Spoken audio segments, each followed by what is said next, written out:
మరి మీ సంఘాలకు అందరికీ కూడా 41,50,00,000 మేరకు ఈరోజు వడ్డీలు చెల్లించేటువంటి కార్యక్రమానికి సభాధ్యక్షత వహిస్తున్నటువంటి గౌరవనీయులు స్థానిక మన మేయర్ గారు విజయలక్ష్మక్క గారికి, పెద్దలు గౌరవనీయులు మన మహిళల యొక్క వడ్డీలను ఎప్పటికప్పుడు చెల్లించి మహిళలందరూ కూడా సుఖ సంతోషాలతో మహారాణులుగా ఉండాలనే లక్ష్యంతో పనిచేస్తున్నటువంటి మన డిప్యూటీ సీఎం గారు బట్టి విక్రమార్కన్న గారికి, అదేవిధంగా గౌరవనీయులు బీసీ సంక్షేమ శాఖ మాతులు ఇన్ఛార్జ్ గారు ఇక్కడ జిల్లా పొన్నం ప్రభాకర్ అన్న గారికి, మరి ఇన్ఛార్జిగా విచ్చేసినటువంటి వివేకన్న గారికి, వేదిక మీద ఉన్నటువంటి స్థానిక కలెక్టర్ గారికి, మా సిఇఓ దివ్యా దేవరాజన్ గారికి, అదేవిధంగా బండ్రు శోభారాణి గారు మహిళా కార్పొరేషన్, అదేవిధంగా బెల్లన్న గారికి, వికలాంగుల కార్పొరేషన్ చైర్మన్ గారికి, వేదిక మీద ఉన్నటువంటి మా సోదరుడు ఎమ్మెల్సీ వెంకట్ గారికి, అదేవిధంగా అశ్వరావుపేట ఎమ్మెల్యే ఆదినారాయణ గారికి, వేదిక మీద ఉన్న రామరెడ్డి గారికి, ఎమ్మెల్సీ అజారుద్దీన్ గారికి, ఇంకా పెద్దలందరికీ పేరు పేరున వెన్నెల గారికి, మా అక్కలకు, మా తమ్ముళ్లకు, పత్రికా మీడియా సోదరులకు, వేదిక మీద ఉన్న ప్రతి ఒక్కరికి హృదయపూర్వక నమస్కారాలు, ధన్యవాదాలు తెలియజేస్తూ ఉన్నాం. ఈరోజు కాంగ్రెస్ పార్టీ అంటేనే పేదల సంక్షేమాన్ని చూసే పార్టీ. కాంగ్రెస్ పార్టీ అంటేనే ఇందిరమ్మ నాయకత్వంలో మహిళా సంక్షేమానికి పెద్దపీట వేసిన పార్టీ. ఈరోజు దేశంలో మహిళలంటే చిన్న చూపు చూసిన కాలంలోనే దేశానికి ఉక్కు మహిళగా ఉండి ప్రధానమంత్రిగా మరి ఇందిరమ్మ సేవలు మనందరికీ తెలుసు. తెలంగాణ తల్లుల యొక్క బాధ, తెలంగాణ ప్రజల యొక్క ఆత్మ గౌరవాన్ని చూసి ఖచ్చితంగా తెలంగాణ ఇవ్వాలని ఇచ్చినటువంటి తల్లి సోనియమ్మ. అంటే ఎక్కడ చూసినా అడుగడుగున మహిళలను గౌరవించి మహిళలు రాజకీయ రంగంలో, ఆర్థిక రంగంలో బాగుండాలని కోరుకునేటువంటి ప్రభుత్వం ఇందిరమ్మ ప్రభుత్వం, సీఎం రేవంత్ రెడ్డి గారి ప్రభుత్వం అని ఈ సందర్భంగా తెలియజేస్తా ఉన్నాను. గతంలో కూడా కాంగ్రెస్ ప్రభుత్వ ఆధ్వర్యంలోనే పొదుపు సంఘాలు ఏర్పడి మహిళలను మరి 10 రూపాయలు జమ చేసుకుంటే మ్యాచింగ్ గ్రాంట్లు ఇచ్చి ఈరోజు ఒక్క సంవత్సరంలోనే దాదాపుగా 27,000 కోట్ల వరకు బ్యాంకు లింకేజ్ ఇచ్చి వడ్డీ లేని రుణాలు ఇచ్చినటువంటి ఘనత ఈ ఇందిరమ్మ ప్రభుత్వం దాన్ని మీకు అందరికీ తెలియజేస్తా ఉన్నాను.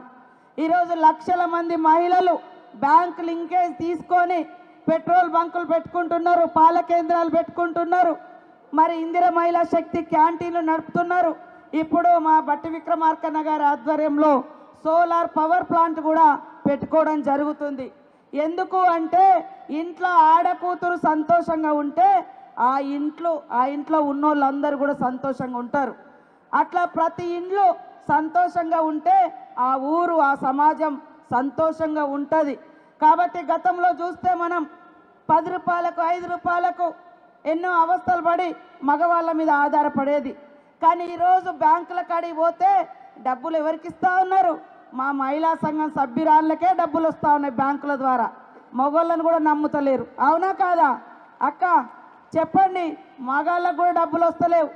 మనల్ని అంటారు మీ మహిళా సంఘం కాడికి పోయి డబ్బులు తీసుకురండి మళ్ళీ తర్వాత ఇద్దామని. సో ఇంత గొప్పగా వడ్డీ లేని రుణాలు ఇవ్వడంతో ఆ వడ్డీని గవర్నమెంట్ కడుతుంది కాబట్టి బ్యాంకర్స్ కూడా లైన్ కడుతూ ఉన్నారు. మనం ఎక్కడ ఏ మీటింగ్ పెట్టినా మహిళా సంఘాల మీటింగ్. ఎందుకంటే మహిళలు తీసుకున్నటువంటి డబ్బులు రీపేమెంట్ కూడా సక్రమంగా క్రమశిక్షణతోటి 98% తిరిగి చెల్లిస్తూ ఉన్నారు మహిళలు తీసుకున్న బ్యాంకుల కాడ. మీకు మీద భారం పడకూడదని మేము వడ్డీ కూడా ఇస్తూ ఉన్నాం. మన రేవంత్ రెడ్డి గారి ప్రభుత్వం, మన ఇందిరమ్మ ప్రభుత్వం, మన ప్రజాపాలన వచ్చిన తర్వాత మహిళలకు మా గవర్నమెంట్ రాగానే 28 గంటలలో 48 గంటలలో మహిళలకు ఉచిత ప్రయాణం పెట్టినాం. ఇవాళ ఉచితంగా ప్రయాణం చేస్తుంటే టీఆర్ఎస్ వాళ్ళు కళ్ళల్లో నిప్పులు పోసుకుంటున్నారు. ఆడోళ్ళందరూ కలిసి ఉండరు, కొట్లాడుకుంటారు, చిక్కలు పట్టుకొని తన్నుకుంటారని దొంగ వీడియోలు తయారు చేయించి ఆడవాళ్ళని కించపరిచే విధంగా ఆడవాళ్ళు ఒక దగ్గర ఉండరు అనేటువంటి ఒక ఫ్యూడల్ నానుడు ఏదైతుందో దాన్ని ముందుకు తీసుకొచ్చి వాళ్ళ ఆడవాళ్ళని ఇన్సల్ట్ చేస్తున్నారు. మీరందరూ కూడా గమనించాలి. బస్సులు ఇవ్వడమే కాదు, బస్సులు మహిళా సంఘాలకు ఇచ్చి ఆ బస్సుకు ఓనర్లను చేసినాం.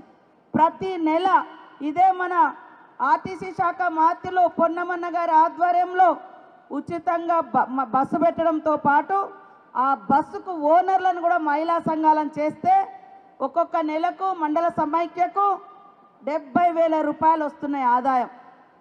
మొన్న నేను ముఖ్యమంత్రి గారు మా సిఓ దివ్య దేవరాజన్ గారు నారాయణపేట పోయినాం.